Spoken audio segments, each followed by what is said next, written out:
We're talking today with Julie Stahl from Blonde & Co. Julie is talking to us from upstate New York. Julie, how are you? Oh, hi, James. I'm great, thanks. How are you? Good. How's the weather up there? Oh, James, it's 99% humidity right now, so I'm not having the best hair day, and I haven't had my hair done for a very long time, so please forgive how I look. I'm sure that a lot of people are in a similar situation with COVID-19 and everything else that's happening. Exactly. Yeah. It's the least of our worries, all right? Exactly, exactly. Julie, we're doing a series of interviews with Australian business owners in New York. Obviously, you're the principal of Blonde & Co. With these interviews, we like to learn a little bit about the people we're speaking with. Can you tell us first where were you born and raised in Australia? Okay, well, I'm an Adelaide girl. Grew up in the suburbs in the Adelaide Hills, actually. Great, great wine country down there. They do make fantastic wines, and it's actually a really cool city if you get to know it. A lot of people don't have the opportunity to get to know Adelaide, but it's a great place. Julie, what did you do in Australia before coming to the US? Well, my career actually started in the beauty industry. I was once upon a time a hairstylist and managed salons. Then I got into doing more corporate work. I was a technical advisor with a company called Schwarzkopf in Australia. It was through Schwarzkopf that I came to the US. When I was in Los Angeles, I met with the Schwarzkopf team, and before I knew it, I had handed in my passport and they were applying for an L1 visa. So, Julie, your business is Blonde & Co. Can you tell us a little bit about that business and what makes it unique? First of all, what do we do? We're a creative agency, and the core of our business is really catering to the beauty industry. Not exclusively, no, we don't. We certainly work with other industries as well, but that's what we're known for. And I think the reason is just because of my background being quite unique in the beauty industry itself. Having worked in Australia, working inside a corporation in a big beauty brand with Schwarzkopf, which was a global one, moving to the US, having that experience, traveling across the country and getting to know people from every corner of this country. I think I traveled to more than 40 states in the first few years here. It gave me great insight into Americans and the beauty industry. Then 2 years later, I moved to New York when I was approached by L'Oreal to take a position with their Redken brand, and that was a global position. So after having that experience across the US, I then got to experience working on a global basis. I traveled to pretty much every part of the globe. Didn't get to Antarctica, wasn't much demand there, but I traveled through Africa, through South America, Europe, North America, you name it. It was a pretty extensive travel schedule. So I think the benefit for me in going into my own business was that I had this incredible experience in my career, working in marketing, working in product development, working in education, corporate communications, so that when I went out on my own, which was after 9/11, a very big catalyst for change for many people, I think. So I worked on a big Hollywood feature, actually, but it was being shot in Prague. And it was there that I realized my passion for filmmaking, for storytelling, for being behind the camera. That I wanted to bring that passion that I have and marry it with my passion and experience for the beauty industry. So when I came back and started my own business, it happened very organically. I walked into the lobby of L'Oreal. Somebody tried to recruit me because they were looking for somebody to fill a position that was similar to one I had just done. And I said, nope, I'm not doing corporate anymore. This is what I'm doing. I'm now producing and directing. And of course, I had no experience at all, but that's what I was going to do. So I manifested it. And she said to me, listen, come up to my office. I think I might have something for you. So sure enough, using that great Rolodex that I had, I was able to build my own business on the relationships that I had with the people that I used to work with. And I knew what their needs were. I think that was really important too.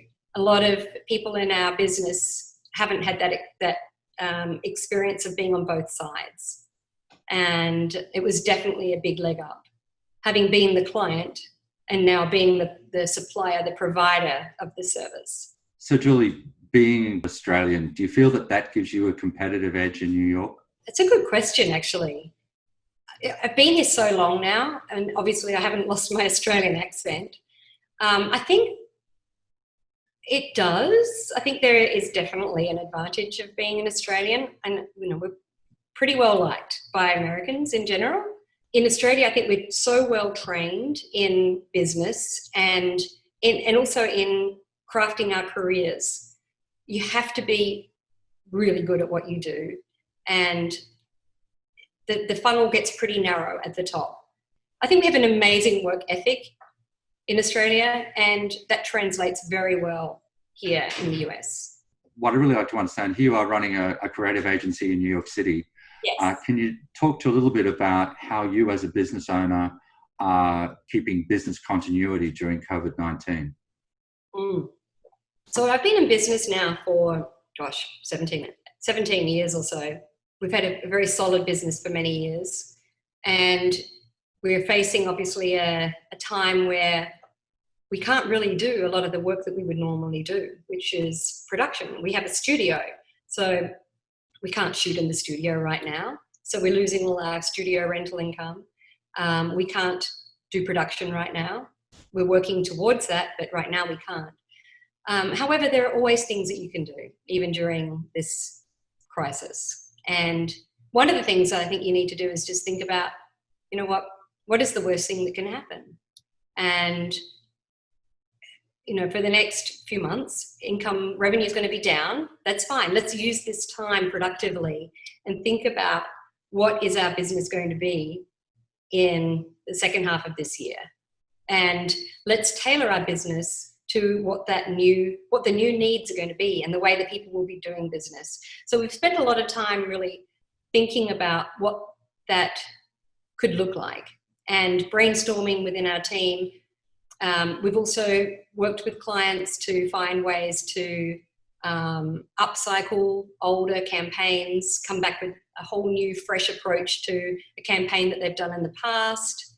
So we've not only been able to maintain business, albeit probably not as much as we would have normally had, but we've been able to keep the doors open, keep everybody on payroll, and come up with inventive ways to do business in the future. Now, one of the other things we've been doing is we've actually started doing blonde talks. So every Wednesday now, we're hosting talks on various topics. It's not just the beauty industry. It's on all sorts of things that we're interested in or things that people might find helpful. The last couple, the first one was on the professional salon industry, which is in a bit of a crisis right now. The one we did this week was on going back on set in a safe way. So we had people from OSHA who were doing a course, and you can get certified. So we brought them on and we had a talk with them, and I know it was very much appreciated by those that joined. So we're very much about just trying to keep connected with the community and find out, what are the challenges that our clients are having? How can we be a part of a solution? I think the number one thing is, being a part of a solution for people's problems. If you can do that, then you'll always be in business. You'll always be able to find a way to keep yourself going. And being flexible, like thinking about, we have a great space where we are, this incredible studio. If we can't shoot anymore, what else can we do with that space? So we came up with a ton of other ideas. We brainstormed on a plan B, a plan C, a plan D, a plan E, and we all got quite excited about it. I actually find that moments like this, as painful as they are, can be really pivotal and be a catalyst for doing something positive and changing something that you perhaps weren't really happy with.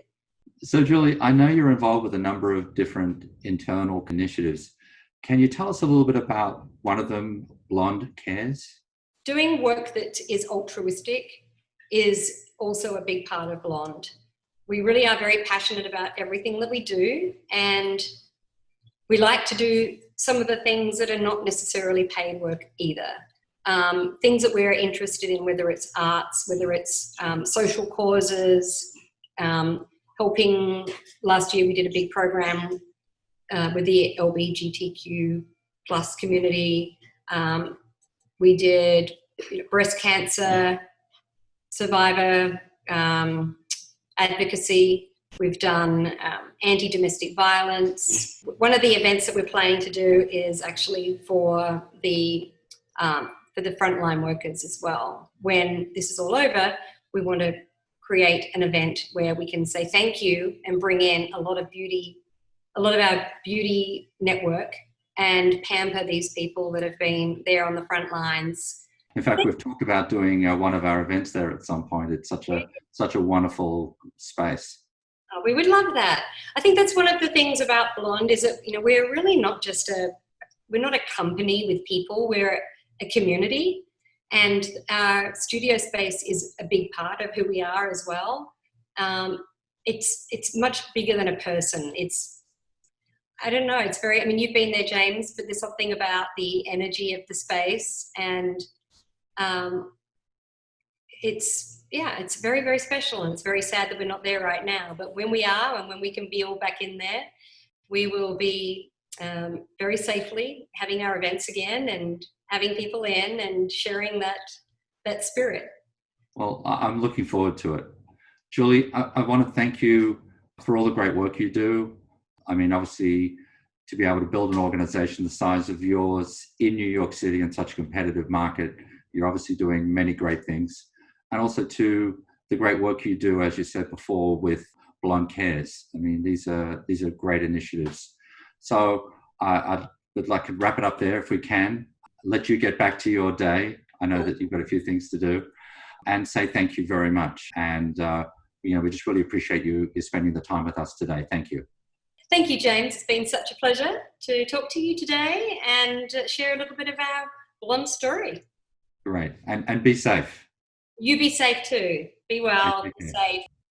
I hope to see you very soon. Okay. Bye. Bye.